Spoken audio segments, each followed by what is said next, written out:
তোমাদেরকে গ নাম্বারের কাজটা দেখাই, তাহলে সেটা কিভাবে করা যায়। দেখো, এটার জন্য আমরা কিন্তু ইতিমধ্যেই ক হতে একটা রাশি পেয়েছি।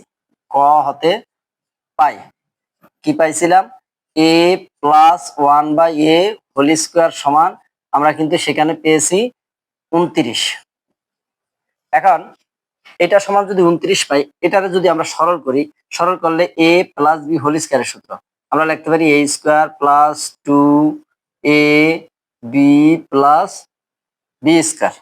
এখন এই পাশে কত আছে, 29।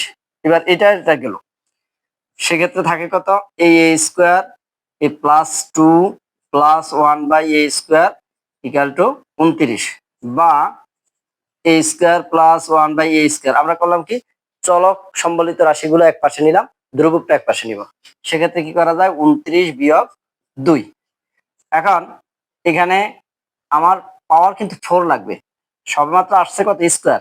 এটা যদি আমরা আবার করি, তাহলে a square plus 1/a square whole square, আর এখানে 29 এর 2 গেলে কত, 27। 27 এর উপরও স্কোয়ার, অর্থাৎ উভয় পক্ষে কি করলাম, বর্গ করলাম। তাহলে এইটারে আবার সূত্র ফেলা যায়। দেখো, এ যদি আমি এটুকু করে ধরি, a প্লাস বি হোল স্কোয়ারের সূত্র, সেটা কিভাবে করা যায়, a square plus 2a B plus B square, আর এখানে 27-এর উপর স্কোয়ার দিলে কত, 729।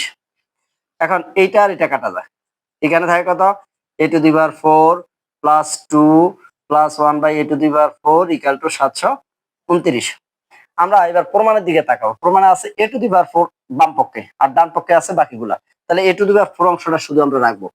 a টু দি পাওয়ার 4 সমান 729, এই প্লাসটা ওই পাশে গেলে মাইনাস, আবার এইটাও ওই পাশে গেলে মাইনাস 1/a টু দি পাওয়ার 4। এবার সরল করলে কি দাঁড়ায়, a টু দি পাওয়ার 4, এখানে 729 থেকে 2 গেলে 727 বিয়োগ 1/a টু দি পাওয়ার 4। তাহলে এটা কিন্তু আমার প্রমাণ করতে বলছে, তার মানে কি, প্রুভড।